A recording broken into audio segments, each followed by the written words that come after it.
आज हम पढ़ाने के उद्देश्य से नहीं आए हैं, बल्कि आपको विशेष जानकारी देने आए हैं। आज हम बात करेंगे एसएससी के बारे में। जैसा कि आप जानते हैं, एसएससी ने 2022 में कहा था 73,000 प्लस वैकेंसी देने के लिए। तो यहाँ पे हम उसी के बारे में बात करने आए हैं।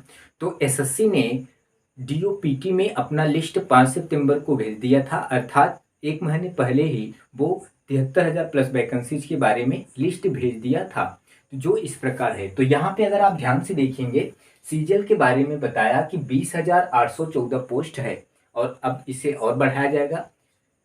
यहाँ पे ध्यान से देखिएगा, CHSL, यदि आप ग्रेजुएशन नहीं किए हैं, इंटर लेवल हैं, तो आप CHSL देख सकते हैं। CHSL में 2,960 पोस्ट की बात की गई है और CPO SI सब इंस्पेक्टर जो होता है वो 4300 की बात की गई है। इंटर लेवल का होता है। यदि आप इंटर लेवल हैं, ग्रेजुएशन लेवल नहीं है, तो स्टेनोग्राफर दे सकते हैं।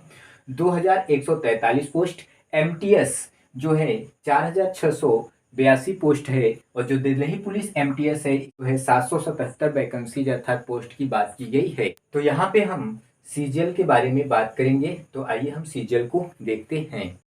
आइए हम सीजीएल की बात करते हैं। सीजीएल में 20,814 पोस्ट हैं, जो इस प्रकार से सभी हैं। तो सबसे पहले CBDT है। CBDT में 1,795 पोस्ट हैं। अगर हम CBDT की बात करें तो इसमें इनकम टैक्स डिपार्टमेंट, जिसमें आपको इंस्पेक्टर और टैक्स असिस्टेंट बनने का अवसर मिलेगा। तो यहाँ पे आप ध्यान से देखिए, CBIC में 2,640 पोस्ट हैं। अगर हम इसकी बात करें CBIC के, तो इसमें GST इंस्पेक्टर और साथ साथ प्रिवेंटिव ऑफिसर और साथ साथ एग्जामिनर, साथ साथ टैक्स असिस्टेंट बनने का मौका मिलेगा। तो यहाँ पे ध्यान से देखिए, कैग में 2,910 पोस्ट हैं। अगर हम इसकी बात करें तो भारत के नियंत्रक महालेखा परीक्षक, इसमें AAO का पोस्ट आता है। AAO की बात करूं तो असिस्टेंट ऑडिट ऑफिसर और असिस्टेंट अकाउंट ऑफिसर।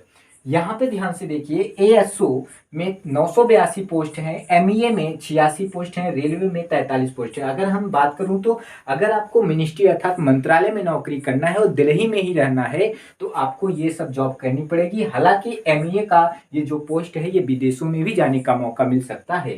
तो यहाँ पे ध्यान से देखिए, असिस्टेंट सेक्शन ऑफिसर ASO का मतलब मिनिस्ट्री ऑफ एक्सटर्नल अफेयर्स, ये जो है आपका MEA का है। अगर हम बात करूं तो जो IFS बनते हैं उनके जो असिस्टेंट होते हैं यहीं से आते हैं।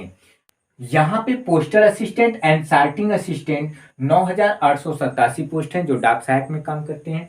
यहाँ पे NIA में 19 पोस्ट हैं। अगर हम NIA की बात करूं तो नेशनल इन्वेस्टिगेशन एजेंसी, यह भारत में आतंकवाद खत्म करने की जांच एजेंसी है। यहाँ पे NCB में 188 पोस्ट हैं। अगर हम NCB की बात करूं तो नारकोटिक्स कंट्रोल ब्यूरो, यह भारत में ड्रग्स तस्करी और साथ साथ में अवैध पदार्थों का दुरुपयोग को रोकने के लिए यह काम करती है। और यहाँ पे ED में 27 पोस्ट हैं। अगर हम ED की बात करूं तो इन्फोर्समेंट डायरेक्टरेट, यह भारत में आर्थिक खुफिया एजेंसी के रूप में काम करती है। यहाँ पे IB में 29 पोस्ट हैं। अगर हम IB की बात करूं तो इन्वेस्टिगेशन ब्यूरो, यह भारत में आंतरिक खुफिया एजेंसी के रूप में काम करती है। और यहाँ पे CGA में 232 पोस्ट हैं, जिसमें लेखा नियंत्रक आते हैं।